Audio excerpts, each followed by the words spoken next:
to the Tough Fish Show. I am so excited to bring to you Cynthia James. Cynthia, thank you so much for being here. I'm thrilled to be with you. I think we're sisters from another mother. Oh, I love that. I know. I so feel that. We have already had so much fun, and that was before recording. So let's start with, how did you get into writing?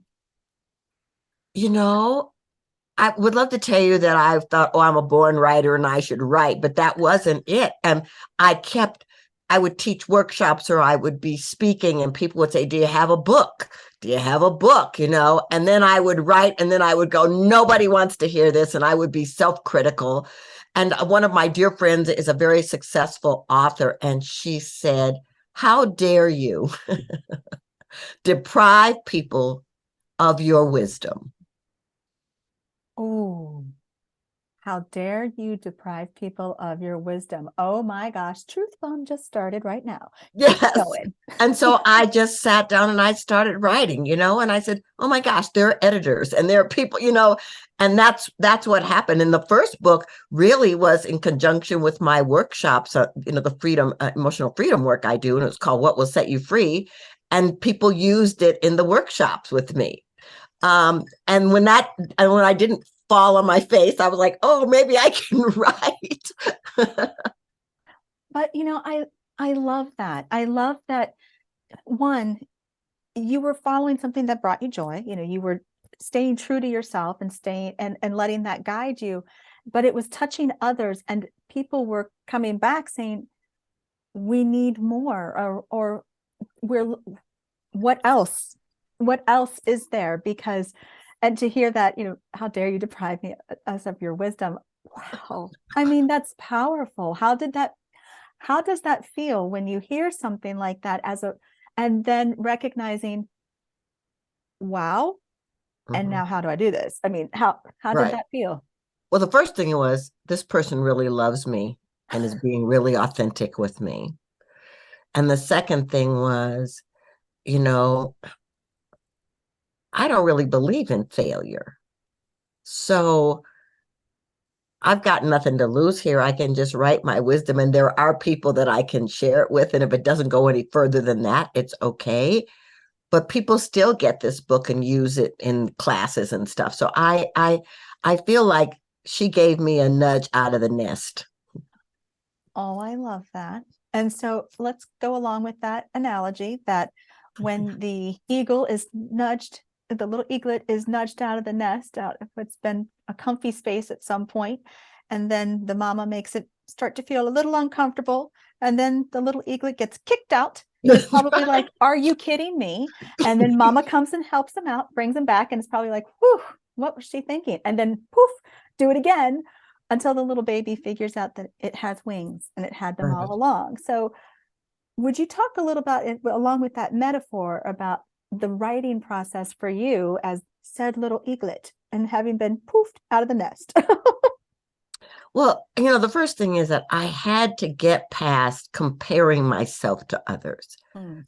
I mean, there are authors that I love and that have been successful. And I'm thinking, well, I'm not a this or a that. But then I thought, yeah, but I am a me. And so I started writing little articles and little things, blogs for my newsletter. And I would get good response. And all this was happening while I was writing the book. And so I thought, well, okay, if one person buys the book, that's good news. And because I was really clueless, I didn't know about Amazon and I didn't know about all the things you do to sell a book. I mean, it was just like create the book. And I learned as I went along about that how you do things to market it. But I was grateful that, and I could also call my friend and say, okay, what do you think about this? And then she'd ask me questions and then I would go in. So I think that was kind of like stepping out of the nest. But then I had safety places where I could touch in and say, okay, what do you think about this? My last book, the one that just came out, I had reading ambassadors and I would write a chapter, and these were people from all different backgrounds and cultures. I would write a chapter and send it to them, And a week later, we would meet and they would ask me questions or say, what was that? I didn't understand that. And then I'd go back and work on the chapter. So, because I learned that you need support. Otherwise, you're just in a vacuum. So to your point about, as you called them, radiant ambassadors, I love that. How did you go about making sure you had a nice blend so that you had different perspectives and it wasn't an echo chamber and you were still able to hear all the pieces that you were getting? How did you go about that? Well, first of all, I believe in diversity and inclusivity. And so, my world has a lot of different people. So I wanted different ages, I wanted different genders, different races, and different spiritual backgrounds, because there's spirituality that runs through my book. And so I just reached out to people that I knew I could trust to hold the confidence of the book, because, it wasn't out there yet, but also that I could trust to tell me the truth, because in my experiences with them, they had always been authentic. Yeah. And so it was great, and it was humbling. And it was, one of the men was from another country. And so he was asking me questions, and I loved it from the masculine perspective, but also from the perspective of someone from another country. He was saying, well, I don't understand what that means. It's like, okay, I've got to get clearer in the way I communicate this.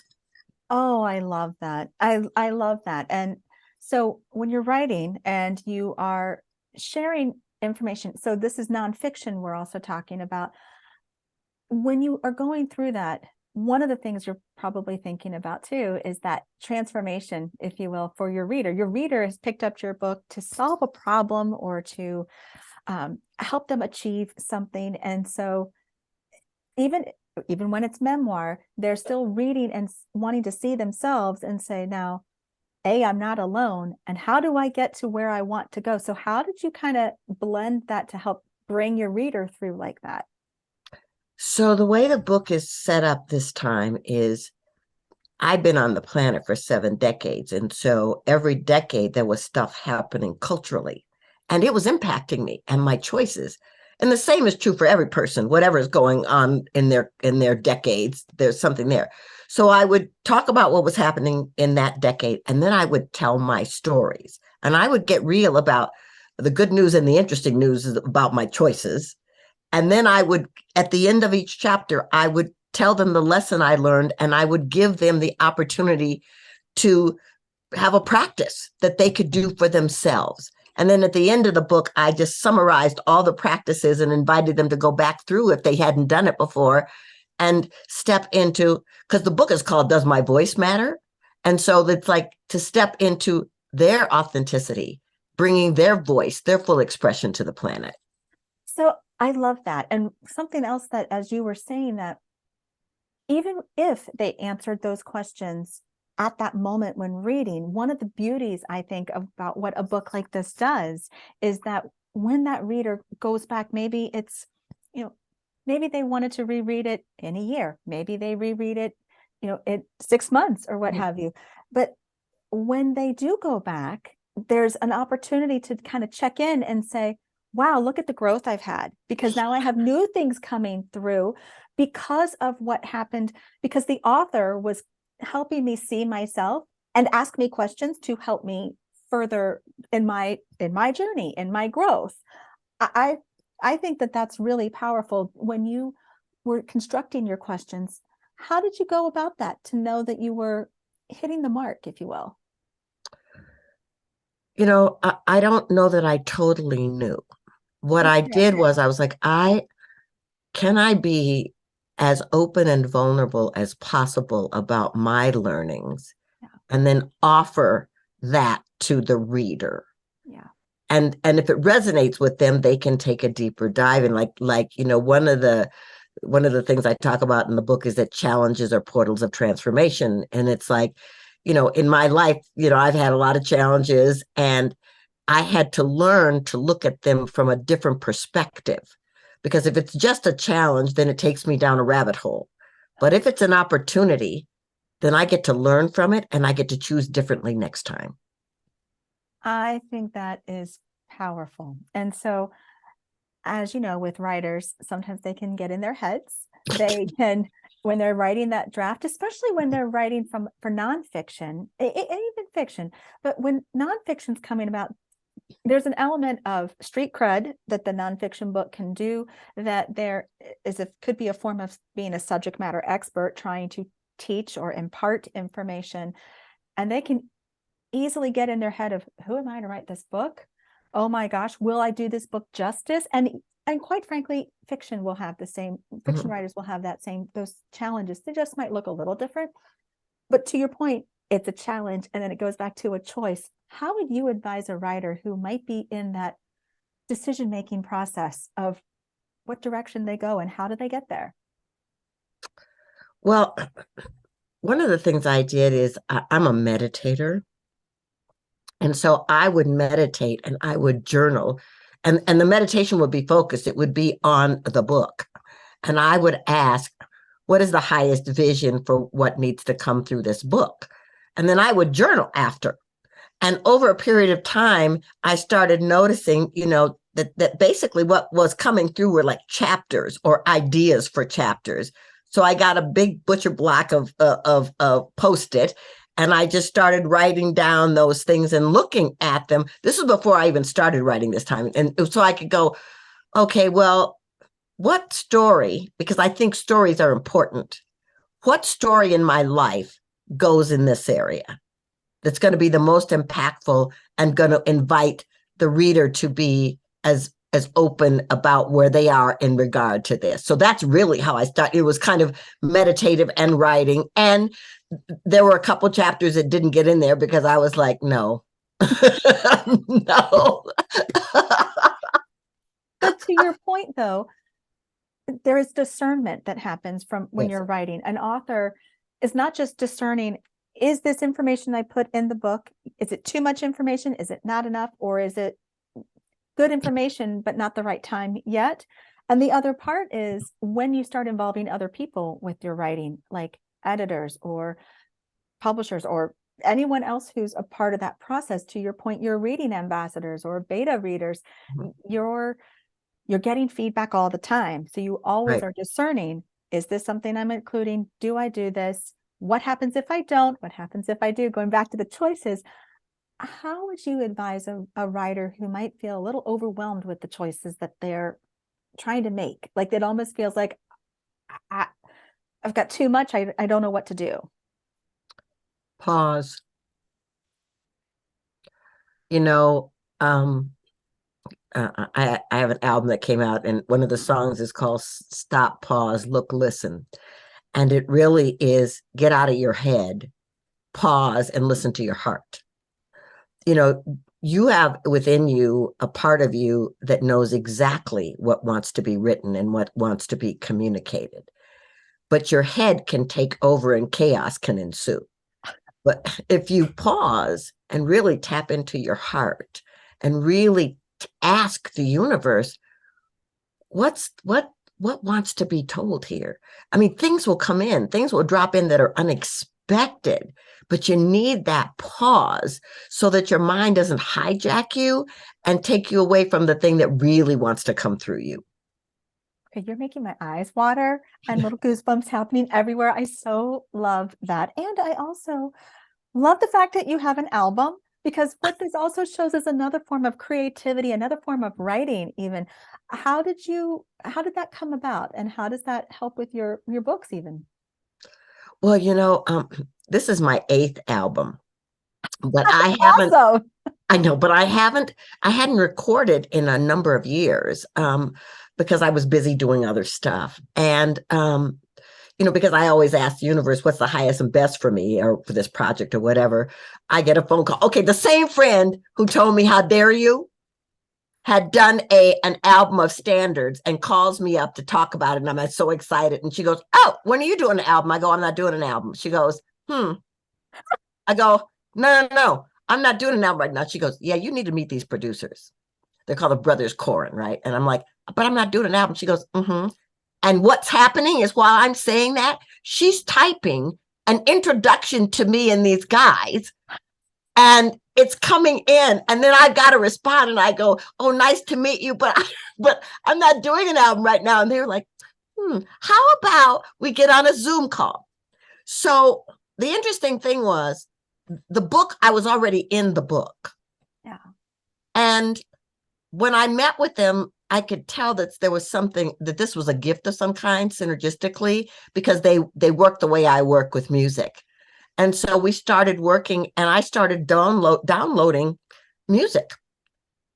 What happened was, when I recorded it, I got, oh my gosh, it mirrors the book. Because the voice for me is not just the sound that comes out of a larynx or singing or speaking. It's the full expression. So your voice can be painting, writing, teaching, speaking, singing, dressing. It can be, it can be anything, as long as you're bringing your authenticity there. So the album mirrors the book. And I would love to tell you that I was so strategic and fabulous that I had figured that out, but that wasn't the case. But what I love that. And what I'm hearing is how creativity was showing up in different ways, but yet still, to your point, honoring each other, honoring you. And I love that so much. And I'm curious. So did you write your own songs? I did. The lyrics? Yeah. The Yeah. lyrics Very cool. and the music, with just a little, sometimes help with the producers when I would get stuck on how a chorus should go or something. But yeah. And I'm really proud of it. In fact, I'm proud of the book and the album. And this is what I would say. The name of the book, the album, is called Chosen. And I believe that we're all chosen, that we're all here by what I call divine appointment, that we're all here because we're needed and our gifts are needed. And so there was a song on the album called Just Being Me. It's like, no matter what's happening, no matter what's going on in your life, no matter what relationship, I'm being me. Yeah. And so for me, I'm very excited, because I feel like, and for any writer that's listening, your wisdom and the sharing of it is a part of your legacy. And so why not go for it on every level?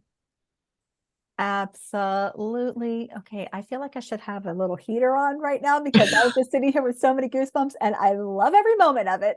But what I love what you said about feeling like that you're here for a reason. There's only one you, with your voice and your personality and your experiences. There might be similar stories told, sure. Right. Agreed. And there's only one you, with your way of describing it, your way of telling it. And I think that is so important. And sometimes what I see, especially from an editing standpoint, is that the writer knows this. They know that this is their story to tell. They want to tell this story. They show up and they write. And then sometimes they also feel like, oh my gosh, can I really do this? Like, I've just jumped off this cliff. I've been kicked out of the nest. And are you sure this is what I should be doing? Are you sure? How would, in addition to the pause, what else would you tell them to do when they start reeling a little bit more? Like, that meditate, they pause, and what else? Well, journaling is really good. I love how Julia Cameron talks about the morning pages, but journaling is really good. Getting all those, those monkey mind thoughts out of your head, it is really beneficial. And I think just understanding that idea is in you for a reason. Nobody else can do it the way you do it. And so you just write. If you're a writer, write. Not everything will go into the publishing world, but write. I agree with that. And one of the things that was speaking to me as I was listening to you was that if it helps for you to shift and remind yourself of what you already have done, what you already have accomplished, whatever those things are, have you published other works? Have you look at the chapters you already wrote to get to the point that you started to get in your head? Look at the things you've already accomplished and realize that they were leading you all along. They're stepping stones to remind you of, you've got this. Let's keep going. You have building blocks, really. Yes. Yes, you do. And you know, I mean, I love that, you know, you jump off, but I really believe that the net will appear. I really Yeah. do. It's like, yeah, you're taking a leap here, but that idea, that energy, that information that wants to come through you, there's a delivery system. You know, the universe is not going to leave you, you know, bankrupt. That I love that you said that. I love that you said that, because you're right that the underpinning here is that faith and belief in what you can't see. That, and that means that you started off that writing with a blank cursor, with the screen just as a blank cursor or a blank sheet of paper, and somehow these chapters, these words started to flow. So Annette, you're even somewhat creating that just by the sheer fact that you keep showing up and you write, whether it's a chapter, whether it's 2 chapters, whether it's a paragraph, and I'm calling it quits for today because apparently that's all that wanted to cooperate, and I can't seem to get past this one section, so I need to try a different angle. But it's also about showing up too. It's also about staying open and showing up. Yes, you know, the greatest people in the world, the athletes, the singers, the teachers, whatever, right?